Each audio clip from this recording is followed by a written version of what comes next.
शूलं बाणं विदधाति पूर्वं यो वै वेदां च प्रणोति तस्मै तमदेवम् आत्मबुद्धिप्रकाशं मुमुक्षुर्वै शरणमहं प्रपद्ये। समादरणीय दर्शक वृन्द, बौद्ध संचार टीवी को प्रस्तुति धर्म, संस्कृति, संस्कार, सभ्यताको मूल बाटो कार्यक्रम अमृत बाणीमा सदा चाहिँ यहाँहरूलाई म आज पनि अभिवादन गर्दछु। अच्युत प्रसाद पौडेल।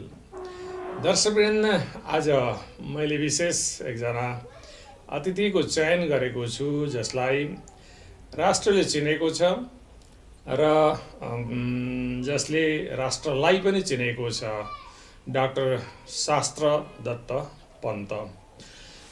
त दर्शकवृन्द, हामी आजको कार्यक्रमको मूल बाटो अमृत बाणीमा उहाँसँगको संवादलाई प्रस्तुत गर्नेछौँ। संयोग उहाँसँगको निकै समयमा रस्साकस्सीपछि आज समय जुरेको छ। प्रविधि संयोजनमा साथी हुनुहुन्छ छवि पाठकजी। पन्तज्यू, यहाँलाई कार्यक्रममा अभिवादन। कार्यक्रममा यहाँलाई हार्दिक नमन गर्दछु, स्वागत गर्दछु। नमस्कार, प्रणाम पनि सबै थरी एकैचोटि होलसेलमा गरेँ। हजुरको स्वास्थ्य ठिक छ? ठिक छ, बिल्कुल ठिक छ। कति जति भइयो होला उमेर? उमेर अहिले 84 मा हिँडिरहेछु। भनेपछि 24 वर्ष अथवा 34 वर्ष, 50 को त हिसाब हुन्न भन्छन् नि। 34 भने ठिक भने उमेर हजुर अगाडि हिँडेको 50 को हिसाब हुन्न भनेको छ कि ठिक छ। बाँकी जीवन बित्ने 34 मा रनिङ भन्दाखेरि त एकदमै चाहिँ नि त्यो युवा जोस जाँगर भयो जस्तो लाग्छ। 50 घटाएर 50 घटाएर अनि अब लेखन शैली हजुरको, बोलीको त्यो चाहिँ ओज हजुरको, त्यो चाहिँ संस्कृतिप्रतिको त्यो निखारता, त्यो धर्मप्रतिको झुकाव, लगाव, त्यो प्रशासनको एउटा अनुभूति, देशलाई साँच्चै विगतमा बोकिरहेको, अहिले पनि बोक्ने प्रयास हजुरको। हामी त दर्शकवृन्द यसै सेरोफेरोमा प्राध्यापक डाक्टर शास्त्र दत्त पन्तसँग छलफल गर्दैछौँ आज। त यहाँको दीर्घायु सुस्वास्थ्यको शुभकामनाको साथसाथमा कार्यक्रमलाई जोडौँ न हाम्रो अमृत बाणी बौद्ध सञ्चार टेलिभिजनको प्रस्तुति। हाम्रो मूल उद्देश्य भनेको धर्म, संस्कृति, संस्कार, सभ्यताको मूल बाटो। के भन्नुहुन्छ हाम्रो कार्यक्रमलाई? कार्यक्रम अहिले युगको माग हो। अहिले प्रविधिको यो प्रविधिलाई चाहिने युगको माग अनुसार तपाईँले थाल्नुभएको छ, त्यो म अत्यन्त प्रशंसा गर्छु। हजुर। किनभने अहिले संस्कार, संस्कृति, सभ्यता, धर्म, आचरण, नैतिक चरित्र, नैतिकता, भाषा, अझ नेपाली मात्रै, नेपाली संस्कृति मात्रै होइन, नेपाली भाषा समेतलाई खलल बाट्दै लगेको अहिलेको अवस्था छ।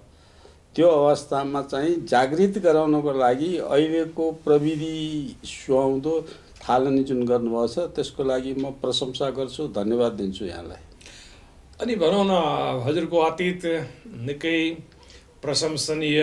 मेरो अध्ययनमा, समाजको अध्ययनमा, देशको पनि अध्ययनमा हजुरको विगत सुशासनविद, विकास प्रशासनविद, योजनाविद, देशको परिवेशलाई कसरी निहाल्नु भएको छ?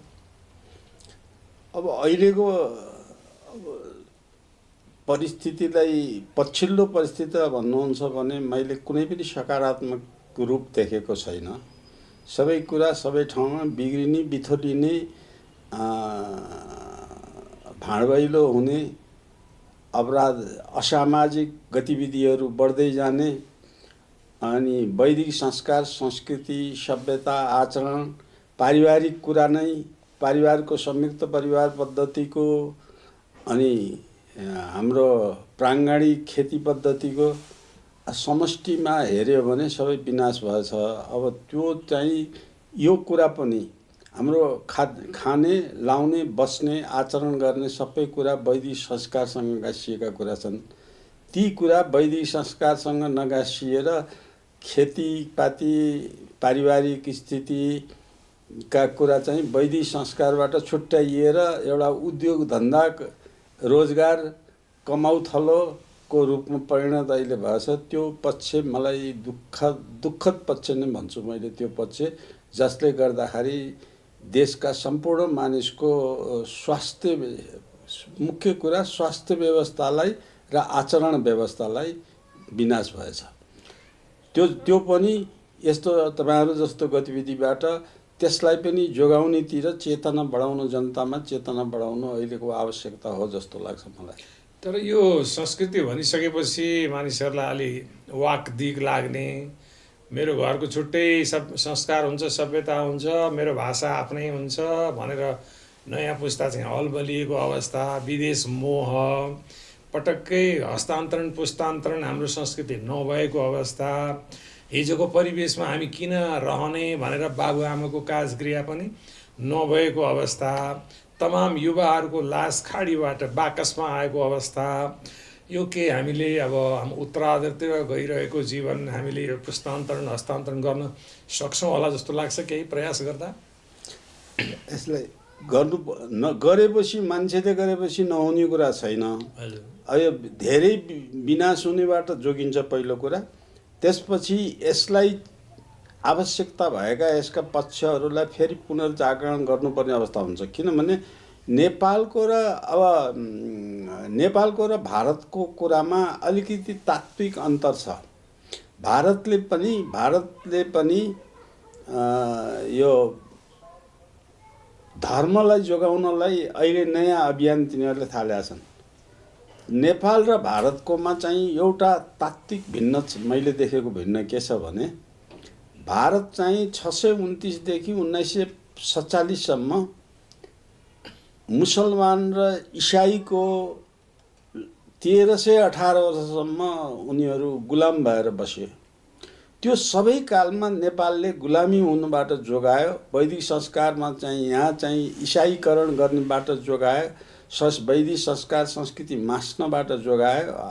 र त्यही बिचमा नेपालमा हामी काशी गएर पढिराख्ने हाम्रो जुन संस्कार हो, त्यो तिनताका वैदिक संस्कारमा गुरुकुलीय शिक्षा हुने बेलामा विश्वविद्यालय स्तरका मैले जहाँसम्म अध्ययन गरेको छु त्यसमा चाहिँ 15,800 वटा चाहिँ यो हिमवत खण्ड र भरतखण्ड गरेर त्यसबेला भारतवर्ष भनौँ यो शब्द प्रयोग गरेर हेऱ्यो भने त्यसमा 15,800 वटा विश्वविद्यालय थिए विविध किसिमका। ती धेरैजसो विश्वविद्यालय इन्डियामै परिराखेको बेलामा पनि नेपालले यो विश्व धर्म, संस्कृति, राष्ट्रियता, राष्ट्रिय एकता, पारिवारिक पद्धतिका सबै नीतिहरूलाई जोगाएर राख्यो नेपालले। त्यसकारण मैले चाहिँ विज्ञानसङ्गत कुराले हेर्ने हो भने नेपालमा चाहिँ रक्तकणमा चाहिँ जुन माइक्रो इनर्जी हो त्यो इनर्जीमा वैदिक संस्कारको जिन अहिले पनि जीवन्त छ।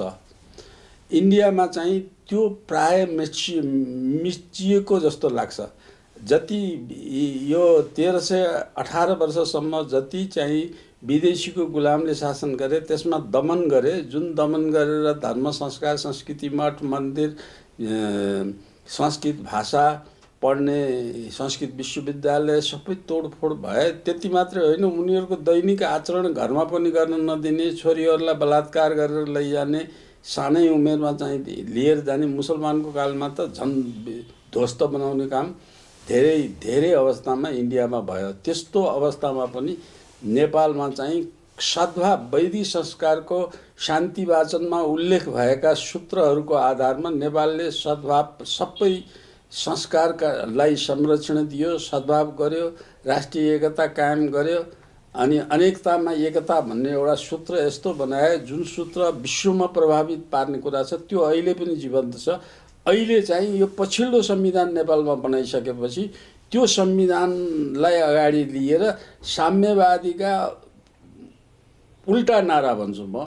साम्यवाद संस्कार एज सच त्यति खराब होइन त्यो, किनभने हाम्रो वैदिक संस्कारमा वैदिक साम्यवाद भन्ने हाम्रो शासन पद्धतिभित्रमा पनि पर्छ। वैदिक साम्यवाद भनेर पश्चिमाले लेख्छन्, मैले त्यसलाई वैदिक समाजवाद भन्छु। थोरै अन्तर छ वैदिक समाजवादमा र यो भौतिक उपभोक्तावादी मार्क्सिस्ट लेनिनिस्टको साम्यवादमा चाहिँ अलिकति ठुलो अन्तर छ। अब त्यो अन्तर भएर पनि हामी समाजवादी सिद्धान्तमा वैदिक संस्कारमा आएको, हामी आस्था नबनाउने, बढी नकमाउने, आफूलाई चाहिने भन्दा बढ्ता चाहिँ सञ्चय नगर्ने, त्यो संस्कारबाट हामीले त्यागको भावनाको लिएर त्यसलाई गुरुकुल र विश्वविद्यालयहरूमा चाहिँ त्यसलाई पनि प्रयोग गरेको। हरेक घर विद्यालयको जस हाम्रो वैदिक संस्कारमा हरेक घर नै विद्यालय हो। कमसेकम ज्येष्ठ पिँढीदेखि छोरा नाति पनातिसम्म 4 पिँढी 3 पिँढी 4 पिँढीसम्म जेठो पिँढी जिउँदो भएसम्म नछुट्टिने संस्कार हाम्रो हो। त्यो सबै यो पछिल्लो संविधानले तोडिदियो। त्यसअनुसार कानुन पनि बनाइयो। अहिले वृद्धलाई दुःख दिने कानुनहरू चाहिँ अहिले थुप्रै कानुन यिनीहरूले लिएर आए। अब अर्कातिर चाहिँ वृद्धको दुःख दियो भनेर फेरि भौतिक उपभोक्तावादी पश्चिमी समाजको प्रभावमा लाएर वृद्ध भत्ताको लालना गरे। हाम्रो वैदिक संस्कारमा वृद्ध भत्ता चाहिने विषय होइन, त्यो हामीले बनाउने विषय पनि होइन। हामी त्यो वृद्धको घरको वृद्धलाई रेखदेख गर्ने त वृद्धका पत्नी, वृद्धका भाइ, वृद्धका बहिनीहरू, आफन्तहरू, छोराछोरीहरू, नाति नातिनाहरू, आफन्तहरू सबै एक ठाउँमा बस्ने, एकै ठाउँमा खाने, एउटै चोचो मोचोले घर व्यवहार चलाउने, सँगै घरका मानिसहरू मिलेर आफूले आफ्नो श्रमले खेती गर्न सक्ने खेती गर्ने, आफूलाई चाहिने घरमा खानलाई आफूलाई चाहिने क्लाइमेट अनुसारको चाहिने वस्तु आफै उत्पादन गर्ने, त्यो चाहिँ वैदिक संस्कारको हाम्रो कुरा जुन हो। यो अहिलेको विद्यमान संविधान अन्तर्गत बनाएका कानुन र कानुन पश्चिमी लयमा दौडिने चाहिँ राजनीति नेताको कारणले यो वैदिक संस्कारलाई बिस्तारै बिस्तारै धमिरो लाएर जताततै मेटाउँदै लागिरहेछ। त्यो चाहिँ वास्तवमा चाहिँ गर्न नहुने कुरा, विश्वले सिक्नुपर्ने कुरा, विश्वभर फिजाउनु पर्ने कुरा आफ्नो भइरहेको देशमा पनि त्यो पतन गराइयो। त्यो चाहिँ मलाई अत्यन्त दुःखद विषय छ। यो एकैजना अब मूर्खसँग बहस गरेर पनि साध्य हुँदैन। त यो चाहिँ जबसम्म प्राथमिक विद्यालयदेखि यो विषयमा वैदिक संस्कार संस्कृतिका विषयलाई प्राथमिक विद्यालयदेखि पढाइँदैन, संस्कृत भाषा पढाइँदैन, संस्कृत भाषालाई अनिवार्य गरिँदैन। अब त्यो अवस्था नआइकन चाहिँ हामीले यो जगाउनलाई हाम्रो भाषणले, यस्तो सानो चाहिँ टेलिभिजनका कार्यक्रमले यसलाई जोगाउन सकिने अवस्था चाहिँ नआउन सक्छ। किनभने यसलाई भौतिक उपभोक्तावादी सोचमा चाहिँ समाजलाई परिणत भइसक्यो। भौतिक उपभोक्तावादी सोच आउँदा धनको प्राथमिकता, जसले पैसा दिन्छ त्यसले मान्छे त्यतातिर बटारिएर जान्छ। हाम्रो कृषि जीवन सञ्चालन गर्ने कृषि पद्धति हो हाम्रो। त्यो कृषि पद्धतिलाई कृषि उद्योगमा परिणत गरिदियो पश्चिमाको, जुन चाहिँ नेपालको भूबनोट र नेपालको भौगोलिक आधारमा त्यो सम्भवै छैन। सम्भव नहुने कुरालाई जबरजस्ती गर्यो। अनि त्यसमाथि पनि इन्सेक्टिसाइड, पेस्टिसाइड, अब यो हर्मोनहरू प्रयोग गरेर मान्छेलाई हेल्थ हेजार्डस गर्ने काममा राज्य नै लागि पर्यो। राज्यले त्यस्ता काम बिख किन्नलाई पैसा अनुदान दिने, अनि विषाक्त खाना उत्पादन गरेर त समाजमा लिएर आउने, अनि प्रोसेसिङ फुडमा जाने, अनि यस्ता फर्मेन्टेड चिजहरू आयात गर्नलाई छुट दिने, यी सबै गलत काम कुराहरू चाहिँ यो भौतिक उपभोक्तावादी पश्चिमामुखी समाज नेपालमा बनाउन नसकेको, एसियालाई नै त्यति बनाउन नसकेको, त्यसमा पनि नेपाललाई त सक्दै नसकेको अवस्था। पृथ्वीमा कहिल्यै पनि कुनै दिन थिएन जुन दिनमा नेपाल स्वतन्त्र सार्वभौम नभएको होस्। वैदिक कालदेखि सत्य युगदेखि सत्य त्रेता द्वापर कलिसम्म निरन्तर हाम्रो वैदिक राज संस्थाले शासन गरेको छ। निरन्तर वैदिक संस्कार संस्कृतिले चाहिँ समाजको परिपाटी बनाइएको छ र त्यसलाई एकैचोटि जबरजस्ती बल प्रयोग गरेर जुन परिवर्तन पश्चिमीकरण गर्नलाई गरेको छ, त्यो अहिले देशको लागि दुःखद विषय भएको छ। अब यसैलाई सुशासन भनिरहेको अवस्था छ। भला नाम मात्रकै भए पनि शब्दकोशमा सीमित छ सुशासन। कसरी हेर्नुहुन्छ यहाँ प्रशासनविद पनि विकासविद पनि भएको हुनाले हाम्रो परिप्रेक्ष्यमा सुशासनको व्यावहारिक प्रयोग कस्तो भएको छ जस्तो लाग्छ? सुशासन भनेको शब्द मात्रै जानेको, सुशासन भनेको के हो गर्न नजानेको मैले देख्छु। सुशासन भन्ने सुशासनको चरम विकार विकृतिको रूपमा नेपाल छ। त्यसलाई चाहिँ अत्यधिक एक्सट्रिम कुशासन भन्छु मैले। अब यसलाई जस्टिफाई गर्दाखेरि सुशासन के हो र कुशासन के हो भन्ने कुरा आम जनताले बुझेका छैनन्। देशको सत्ता चलाउने मान्छेले पनि बुझेका छैन र हामीले गरेको सुशासन हो भनेर चाहिँ भनिरहेछ। विश्वमा उदाहरणको लागि विश्वमा कुनै पनि देश छैन जहाँ चाहिँ जिम्मा दिएको मान्छेले सुरक्षा गर्ने जिम्मा दिएको सुरक्षाको निकायले त्यो सुरक्षालाई गर्न दिएको बन्दुक गोली प्रयोग गरेर लुट्ने काम गर्छ। जहाँ नेपाल देशभरिका जनताको सुरक्षा गर्ने जिम्मा लिएको मन्त्रालय जुन हुन्छ र त्यो मन्त्रालयको सबै मन्त्रालयको हाकिम एक्जिक्युटिभ चिफ हुन्छ, कार्यपालिका प्रमुख हुन्छ, त्यो मान्छेले नै अपराध गर्ने देश विश्वमा चाहिँ नेपाल मात्रै हो।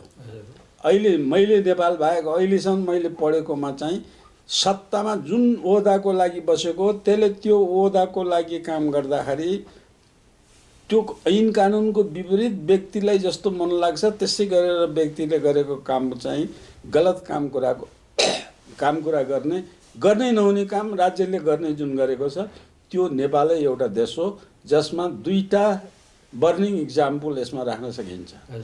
अब दुईटा चाहिँ एउटा नमुनाको लागि एउटा ल्याउँ। ललिता निवास जग्गा प्रकरण जुन राज्यको सम्पत्ति राज्यले निर्णय गरेर राज्यका प्रधानमन्त्री क्याबिनेटमा बसेर निर्णय गरेर बेचेर पैसा कमाउने र खल्तीमा हाल्ने धारणाले त्यो एउटा काम राज्यले निर्णय गरेर बेच्न हुन्छ र त्यो बेच्ने मान्छेले क्याबिनेटको निर्णय गरिसकेपछि निर्णयकर्तालाई कारबाही हुँदैन भनेर क्याबिनेटको निर्णय गर्ने दुईजना प्रधानमन्त्रीलाई बयान पनि लिइएन, त्यो किसिमको सोधनी पनि गरिएन र उम्काइयो। अब त्यसपछि त्यहाँ क्याबिनेटमा निर्णयार्थ पेश गर्ने मुख्य सचिव हुन्छन्। मुख्य सचिवलाई पनि त्यो निर्णयमा दोषी भागी नबनाएर सहभागी गराइएन, बयानै लिइएन।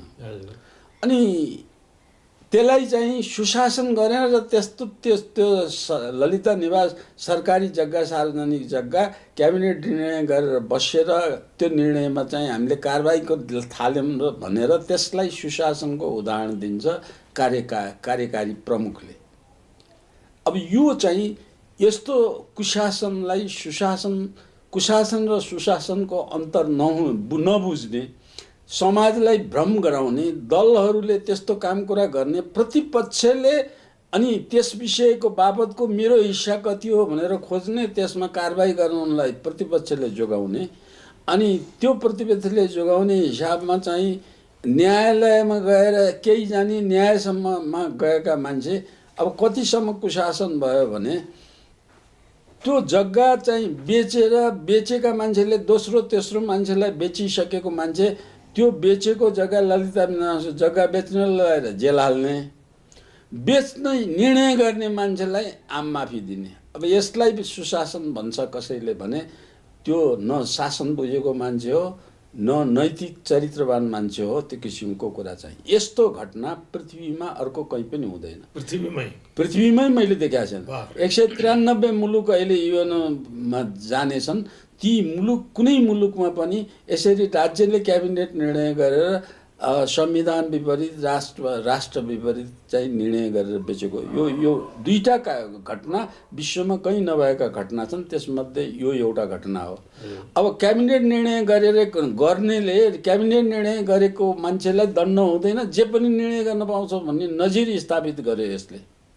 अब त्यो नजिरलाई चाहिँ उदाहरणको लागि भोलि काठमाडौँको टुँडीखेल बिक्री गरेर पैसा चाहिँ मन्त्रीहरूले खल्तीमा हाल्ने भनेर क्याबिनेट निर्णय गर्यो भने त्यो निर्णय क्याबिनेटले गरेको निर्णयमा मुद्दा लाग्दैन, त्यो निर्णय गर्ने क्याबिनेटमा बस्ने मान्छेलाई कारबाही हुँदैन भन्ने नजिर स्थापन गर्यो। भोलि चाहिँ कुनै सिंहदरबार पनि बेच्न, भोलि चाहिँ आवश्यक भएर पैसा राज्य सञ्चालन गर्नलाई चाहिएन अथवा खल्टी मन्त्रीहरूलाई चुनाव लड्नलाई पैसा पुगेन भने क्याबिनेट निर्णय गरेर सिंहदरबार बेच्ने भनेर निर्णय गर्यो भने त्यो निर्णय गर्ने मान्छेलाई पनि कारबाही नहुने नजिर स्थापना भयो। यस्तोलाई चाहिँ प्रशासनिक भाषामा यस्तोलाई चाहिँ सुशासन भनिँदैन। कुशासन मात्र भएन, त्यो कुशासनको पनि पराकाष्ठ लुटतन्त्र, अब तानाशाही, जे शब्द यसमा लागू हुन्छन् ती सबै लागू हुने अवस्थामा छन्। मैले एउटा उदाहरण चाहिँ कुशासनको संसारमा नहुनेको घटना एउटा, अर्को चाहिँ संसारमा नहुने घटना कुशासनको एउटा नेपाली नागरिकलाई भुटानी शरणार्थी बनाएर एकजनाबाट 50 लाखका दरले असुलेर मन्त्रीहरूले अंश बढ्न लगाएर घरमा राखेकोलाई त्यो मन्त्रीलाई समातेर लगाएर चाहिँ जेलमा हालेकोलाई रातारात त्यो मन्त्रीले 1 करोड त घरभित्रै झोलामा थैलोमा हालेर राखेको, त्यस पार्टीको संसदलाई, आफ्नो पार्टीको हिजोको संसदलाई अनि त्यो पैसा फिर्ता दिएर त्यसले चाहिँ त्यो पैसा भाइ मार्फत, उसलाई जेलमा परेको हुनाले भाइ मार्फत त्यो पैसा जनताको फिर्ता आधा दिएको आधा दिन बाँकी भएको बयान गरेर दुवैजनालाई जेल चलान गरिराखेको अवस्थामा अदालतमा पुग्ने बेलामा अदालत पनि फेरि चाहिँ अंशबन्डाको अदालत, दलदलको अंशबन्डमा अदालत पुग्ने बेला अदालतको राय अनुसार त्यो चाहिँ अदालतमा बयान फेर्न लगाएर त्यो होइन भनेर चाहिँ जब पैसा ल्याएर बाँडेर फिर्ता दिएको समेत रेकर्ड भइसकेको छ, त्यस्तो रेकर्ड भएको सत्य यथार्थ कुरालाई चाहिँ होइन भनेर बयान फेरेर अनि त्यो मन्त्रीलाई त्यो लुटेर घरमा 1 करोड राखेको, कोठैभित्र राखेको पैसालाई लाएर फिर्ता गर्ने मन्त्रीलाई अहिले छुट दिने अवस्था भएछ। यस्तो चाहिँ आफ्नो नागरिकलाई पैसाको लागि विदेशी नागरिक भनेर गृहमन्त्रीले, मन्त्री परिषदको सांसद, पटक सांसद भएको मन्त्री भएको व्यक्तिले यस्तो गरेर गर्ने कुरा मैले यो पृथ्वीमा अर्को मुलुकमा कहिल्यै नभएको दोस्रो घटना यो मैले ठानेको छु। कुशासनको पराकाष्ठ यो किसिमको अवस्था छ। अनि अर्को पनि छ कि अन्तर्राष्ट्रिय विमानस्थललाई एउटा सुन तस्करीको केन्द्र भनेर संसारले चिन्न थालेको अवस्थामा के भन्नु? यस्तो सुन तस्करी त अरू एयरपोर्टमा नि भएको होला, मैले संसारमा नभएको भन्दिनँ, अरू ठाउँमा नि भएको, तर काठमाडौँलाई चाहिँ यस्तै तस्करी गर्ने कुरामा चाहिँ त्यो काठमाडौँलाई चाहिँ अहिले विश्वको हब नै बनाएको, त्यो बनाउने बेला त्योसित सम्बद्ध सबै मन्त्री यसमा संलग्न छन् र मन्त्री समेत संलग्न भएर बनाइएको कुरा छ। मन्त्री छन्, सांसद छन्, सांसदका छोराछोरी छन्, काम गर्न सक्ने सबै यस्तै लुटतन्त्रको काममा राखेका छन्। कुशासनको पराकाष्ठ त्यहाँ पनि छ, अरू ठाउँमा भन्दा यहाँ बढ्ता छ, तर यो अरू संसारमा नभएको कुरा भन्दैन। मैले दुईटा कुरा जुन अघि भने संसारमै नभएको दुईटा कुरा हो। र अर्को एउटा पक्ष छ नि, अब लोकतन्त्र भन्छौँ हामी, लोकतन्त्रमा तातो गोलीहरू खाइरहेको अवस्था छ। जो रोजगार माग्न जान्छन् कहिले बालकुमारीमा अथवा प्रशासकीय अधिकृतलाई चाहिँ नि सिमरनगढमा हाजिर गराउने क्रममा गोली चल्दा मानिसको मृत्यु हुने, बालकुमारीमा रोजगारी माग्न जाँदाखेरि त्यहाँ तातो गोली खानु पर्ने, अनि अन्य स्वास्थ्य प्रवर्धन भन्ने सर्लाहीमा अथवा त्यस्तै तातो गोली खाएर 1 महिनामा 4वटा चाहिँ नि लास भइसकेको अवस्था। यो लोकतन्त्र स्वीकृत लोकतन्त्र हो कि के हो? यहाँको व्याख्यामा कस्तो पर्छ होला? अनि यो त लोकतन्त्र पनि पर्दैन, प्रजातन्त्र पनि पर्दैन, तानाशाही तन्त्र भन्दा पनि खराब भयो। तानाशाहीमा पनि व्यक्तिवादी शासन प्रवृत्तिको हिसाबले आएका छन्। यो कुरा चाहिँ अब तपाईँले उठाउनु भयो यहाँले, अब यो कोरियामा चाहिँ रोजगार गर्न जाने, पहिले कोरियालीलाई नेपालमा रोजगार दिन सक्ने अवस्था, त्यो कोरिया त्यो मुलुक हो जुन मुलुकलाई कोरियाले पेटभरि खान नपाएको बेलामा राजा महेन्द्रले नेपालबाट चावल पठाएर कोरियाको प्राण थामिदिएका थिए। त्यो मुलुकमा चाहिँ अहिले कोरियाबाट चामल निर्यात गर्नुपर्ने, इन्डियाबाट निर्यात गर्नुपर्ने, अरू कयौँबाट चामल निर्यात गर्नुपर्ने अवस्थामा यहाँ पुगेको छ। त्यो कोरियाले अहिले नेपालमा यो चाहिँ रोजगारी, नेपालीले रोजगार पाए, नेपाल गरिब भएन, र नेपालीलाई कोठा रोजगारी दिन कोरियाले त्यो गुण महेन्द्रले लगाएको त्यो गुणको बदला नेपाललाई चाहिँ विशेष सुविधा दिएको हो कोरियाले। कोरिया इमान्दारीपूर्वक कोरियाले चाहिँ आफूलाई गुण लागेको गुणको यो तिरेको अवस्था हो। यो चाहिँ कोटा दिएर तिरेको अवस्था हो। अब यिनीहरू कति खराब छन् भने त्यसमा चाहिँ कोरियाले कोटा दिएर भाषा परीक्षण दिएर जाने कुरामा सम्बन्धित मन्त्री र मन्त्रालयको विभागीय प्रमुखले त्यो चाहिँ उनीहरूको मागमा अघिल्लो जाँचमा चाहिँ पास नभएका जाँचमा पास नभएकाले फेरि जाँचमा त एकपल्ट फेल भएपछि त अर्को जाँच दिन त पाउनुपर्छ नि। अदालतले पनि हुन्छ भनेको छ। अदालतले नि हुन्छ भनेको छ, सबै ठाउँमा सबैले पाउनु। अच्छा, नपाउने हो भने पनि समयमा यो कारणले नपाउने गरेको छ, यसमा निवेदन यस कारण नदिनु भनेर तत्कालै निर्णय गरेर सूचना निकाल्नु पर्ने ठाउँमा वर्षौँसम्म केही पनि नगरेर बसेर अनि जाँच दिन पाउनुपर्छ र जाँच दिन हुन्न भन्ने बिचमा सुप्रिम कोर्टले अन्तिम अवस्थामा फैसला गरे। गलत कुशासनको गलत नमुना उदाहरण यो पनि हुनु छ। सुप्रिम कोर्टले उजुर गर्न जाने अब 3000 4000 चाहिँ फेरि जाँच दिन माग गर्ने मान्छे भएको बेलामा सुप्रिम कोर्टमा उजुर गर्ने चाहिँ 18 जना मात्रै भए। 18 जनालाई फैसला उनीहरूले फेरि जाँच दिन पाउनुपर्छ भनेर सुप्रिम कोर्टले फैसला दिएको। त्यो फैसला त फेरि जाँच दिन पाऊँ भनेर माग्ने सबैको फैसला हो नि। अरूले पाउँदैन, त्यो 18 जनाले मात्रै पाउँछ भनेर चाहिँ जुन निर्णय गरिदियो पछाडि, जसको कारणले 2 जनाको गोली चलाउनु पर्यो, हत्या गर्न समेत पर्यो, त्यो त सरासर अहिलेको मन्त्रीमण्डलका सम्बन्धित व्यक्ति र प्रधानमन्त्रीसम्मको, गृहमन्त्रीसम्मको लापरवाहीको कारणले यो भएको। अब यो अवस्थालाई, सामाजिक अवस्थालाई भने रौतहटको घटना पनि त्यस्तै हो। बिजुली बिल तिरेर बाटा हिँड्ने मान्छेले गोली हानेर मारेको छ, यहाँ पनि त्यसै मारेको छ। कयौँ ठाउँमा चाहिँ डकैती गरेर मारेको छ। फैसला अदालतको हेर्नुहुन्छ भने जो मान्छे चाहिँ सांसदले, जसले पुलिसलाई चाहिँ घेरेर पुलिसलाई हस्पिटलमा पस्न नदिएर तानेर हस्पिटलमा घिसारेर लिएर आएर मार्ने सांसदलाई मुद्दा जिताइदिन्छ अंशभण्डाको न्यायाधीशले।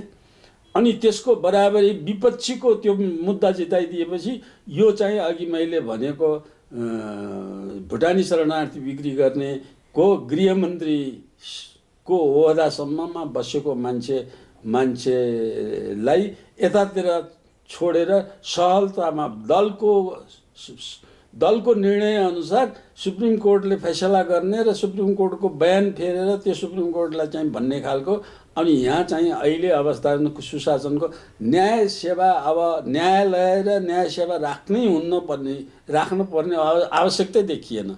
जब न्यायाधीशले कोटामा न्यायाधीश हुन्छन्, कोटा बाँडफाँड दलहरूले गर्छन् र त्यो दलका कोटा बाँडफाँड गरेर जुन दलको न्यायाधीश हुन्छ त्यो दलको हाकिमले, त्यो दलको अध्यक्षले जे निर्णय गर्छ, दलको पार्टीले जे निर्णय गर्छ त्यसले भनेको मान्ने फैसला गर्छ भने त्यस्तो न्यायाधीशलाई तल खुवाएर न्यायाधीश न्यायालय राख्नु त कुनै औचित्य छैन। पार्टीले नै निर्णय गरे भइहाल्यो नि, कसलाई छोड्ने कसलाई राख्ने के गर्ने भन्ने पार्टीलाई गरे भइहाल्यो नि। यस्तो कुशासनको पराकाष्ठ भएको मैले मैले चाहिँ मोटामोटी मेरा विषय मैले जुन अध्ययन गरेँ यस्तो कुशासन अमेरिकामा पनि भएछन्। भ्रष्टाचारका ठुल्ठुला मुद्दा राष्ट्रपतिहरूलाई मुद्दा लागेछन्, तर यस्तो भ्रष्ट नीति, यस्तो खुलेआम नाङ्गो व्यक्तिवादी चरित्रबाट गरेको कुनै पनि कन्ट्रीमा कहीँ पनि कन्ट्री छैन। अहिले यति अभियोग भएको चाहिँ इन्डियाकै नजिकैको इन्डियाको दलाली गर्ने यिनीहरू। इन्डियामा लालबहादुर शास्त्री रेलवे मन्त्री हुँदाखेरि लालबहादुर शास्त्री एउटा रेल दुर्घटना भयो, मेरो प्रशासन गतिलो भएन भनेर, जबकि उसको रेल दुर्घटना हुनेमा उसको केही पनि हात थिएन, तर पनि उसले राजीनामा, नैतिकताको दृष्टिकोणले राजीनामा गरे। अब यहीँ पनि हजुरको अब शिक्षा मन्त्री जति बेला रङ्गशालामा हो यो खेलको क्रममा चाहिँ दुर्घटना भएको थियो, शिक्षा मन्त्रीले तत्काल राजीनामा दिएको थियो भने सिंहदरबार केशरबहादुर विष्टले त्यसबेला शिक्षा मन्त्री छँदाखेरि उनको दोषै थिएन, तर पनि उनले व्यवस्था गर्न सकेन। हुरी बतासको कारणले मान्छे मरेको अवस्थामा पनि केशरबहादुरले नमुना प्रस्तुत गरे। सिंहदरबारमा आगलागी भएको हुनाले उनको प्रधानमन्त्रीको कुनै पनि कारण छैन, कुनै पनि दोष नभएको प्रधानमन्त्रीले नैतिकताको आधारमा र तिमीले राजीनामा गर्नु पर्दैन भनेर राजाले भन्दा पनि कीर्तिनिधि विष्टले राजीनामा गरेर नमुना प्रस्तुत गरेका हुन्। हाम्रो देशमा हिजो त्यति नमुनाले हाम्रो देशको छिमेकी देशको सबै ठाउँको हेऱ्यो भने त्यहाँ चाहिँ एउटा नैतिक प्रशासन सुशासनको एउटा सिम्टम देखा पर्न सकिन्छ। अहिले चाहिँ यस किसिमको मान्छेलाई गोली ठोकेर मान्ने गृहमन्त्रीमा राजीनामा दियो भन्दा राजीनामा दिँदैन। अब नेपाली नागरिकलाई विदेशी नागरिक बनाएर पार्टी प्रधान गृहमन्त्रीले पैसा कमाउने गरिराखेका बेलामा अब त्यो अवस्थालाई चाहिँ न्यायालयबाट तिनलाई छुटकारा अनि निर्दोष त्यो जग्गा किनेर जग्गा कसले दोस्रो तेस्रो चौथो अवस्थामा बिक्री भएको त्यो जग्गालाई किन्ने मान्छेको के दोष? अदालत लालपुर्जा हेर्ने हो, सक्कली हो कि नक्कली हो, मालपोतमा गएर पास गर्ने हो। मालपोतमा पास गरेर ल्याएको दोस्रो तेस्रो खरिदकर्तालाई चाहिँ जेल हाल्ने त्यो कुनै चाहिँ सुशासन हो, कुनै नैतिक अवस्था हो? र निर्णय गरेर बेच्ने भन्ने निर्णय गर्नेलाई छुट दिने, बयान पनि नलिने, यस किसिमका कुरा भएको हुनाले मैले यहाँले सोध्नुभएको यो सुशासन हो कि कुशासन भनेर उनीहरूले सुशासन भन्छन् भने सुशासनको एउटा सु पनि ठाउँ छैन। सुशासन गरेको भन्ने कुनै ठाउँमा कुनै अवस्था नै देखिँदैन। जति भएका छन् कुशासन, व्यक्तिगत निर्णय, व्यक्तिले जे मन लाग्यो त्यही गर्ने। अब अहिले संस्कृत मन्त्रीले अब नेपाल यो चाहिँ 97.1% ओमकार परिवारका नेपाली भएको अनेकतामा एकता भएको नेपालकोमा चाहिँ क्रिस्चियन धर्मलाई नमान्ने मान्छेलाई जेल हाल्छु भनेर बोल्ने त्यसलाई पनि नैतिक दृष्टिकोणले गलत काम गरेको भएर राजीनामा दिए भनेर नेपालभरिका जनताले भन्दा उसले पनि राजीनामा दिएछन्। अब यसलाई कुशासन कसरी भन्ने, यसलाई लोकतन्त्र कसरी भन्ने? कहाँ लोकतन्त्र, भिडतन्त्र, यो त दलतन्त्र। दल पनि सिद्धान्तविहीन दल, कुनै दलको पनि कुनै सिद्धान्त छैन, कुनै नीति कार्यक्रम देशमा कति वर्षमा कसो गर्ने भन्ने कुनै योजना पनि छैन, कार्यक्रम पनि छैन। जुन बेला जुन व्यक्तिले मन्त्री भएकोले जे मन लाग्छ त्यही निर्णय गर्छ। अब यहाँ चाहिँ नेपालको जेठो पहिलो त्रिचन्द्र कलेजको कुरालाई गरौँ, त्यो लथालिङ्ग छ। पहिलो विश्वविद्यालय त्रिभुवन विश्वविद्यालय हेर्नुहोस्, त्यो लथालिङ्ग दलीयकरण गएको छ। वीरस्थल हेर्नुहोस्, त्यहाँ वीरस्थल पैसा, त्यहाँ बिरामीले खानाको त्यो डाइटको रकमै नपठाइदिएर त्यो बन्द गरिदिएको छ। अब त्यहाँको प्रशासकले उधारो खाएर बजाएको छ वर्षौँदेखि। अब प्रशासकले उल्टो घरबाट घरखेत बेचेर तिर्नुपर्ने हो कि के गर्नुपर्ने हो त्यो अवस्था छैन। अब जसले जे मन लाग्यो त्यही गर्ने त्यस्ता मन्त्री भएका त्यस्तो किसिमका हावादारी काम गर्नेहरूलाई सुशासन कसैले भन्छ भने त्यो पागलपन हो। पागल मान्छेले भन्छ यसलाई सुशासन भन्छ। अस्ति मात्र एउटा अब भिसी नियुक्तिको विवाद बाहिर छचल्किएर आएको थियो, पछि सूचना पनि फेरि क्यान्सल भयो, फेरि अर्को सूचना पनि जारी भएको छ अरे। के होला यसको विषयमा? के हजुरको अध्ययन के छ? भाइस चान्सलर, टियुको भाइस चान्सलर नियुक्ति विषयको होइन, यसमा मेरो दृष्टिकोणमा हेर्नुहुन्छ भने ट्यु मात्रै होइन। अब ट्यु एउटा अहिले जल्दोबल्दो कुरा अगाडि ट्यु मात्रै होइन, भाइबरका 12वटा विश्वविद्यालय छन्। अब 4-5वटा नयाँ खोल्नुपर्ने अवस्थाका छन्। ती विश्वविद्यालय सबै विश्वविद्यालयहरूमा चान्सलर, प्रधानमन्त्री चान्सलर हुने आउट गर्नुपर्छ। विश्वविद्यालयले ऐनले व्यवस्था गरे अनुसार को पछि को, जसरी मुख्य सचिव ऐनले व्यवस्था गरेर मुख्य सचिव हुनेसम्म निजामतीको जान्छ, क्याडर तयार हुन्छ। जसरी चाहिँ आइजिपी हुनेमा क्याडर तयार हुन्छ, जसरी सिएनसी हुनेमा क्याडर तयार हुन्छ, त्यो क्याडर तयार विश्वविद्यालयको भिसी मात्रै होइन, भाइस चान्सलर होइन, चान्सलरसम्म क्याडरबाट जाने पद्धति एउटा चाहिँ गराउन कानुनी व्यवस्था चाहियो। अब यो चाहिँ सुदृढ त्यसबेला हुन्छ जब नेपालमा कानुनले कुनै पनि सार्वजनिक पब्लिक फन्डबाट जनताको करबाट उठेको रकमबाट तलब खाने जुनसुकै शिक्षाको प्राइमरीको मिडल स्कुलको हाई स्कुलको युनिभर्सिटी लेभलको सबै चाहिँ गर्ने पब्लिक फन्डबाट तलब खाने जति छन् तिनीहरू कुनै पार्टीको पनि सदस्य लिन नपाउने, पार्टीको भारतीय सङ्गठन खोल्न नपाउने, पार्टीको सदस्य नलिएर पुरै समय बेच्नुपर्ने। त्यसमाथि त बिगार्दा अब अहिले के सट्टा शिक्षक राख्न समेत इजाजत दिएछ। अब मास्टर डिग्री चाहिने ठाउँमा एसएलसी पास नगरेको, एसएलसी फेल भएको मान्छेले सट्टा भर्ना शिक्षक राख्ने समय हुन्छ। यो त छाडातन्त्रको कुशासनको पराकाष्ठ हो। यस किसिमको कुरा गर्ने चाहिँ जबसम्म राजस्वको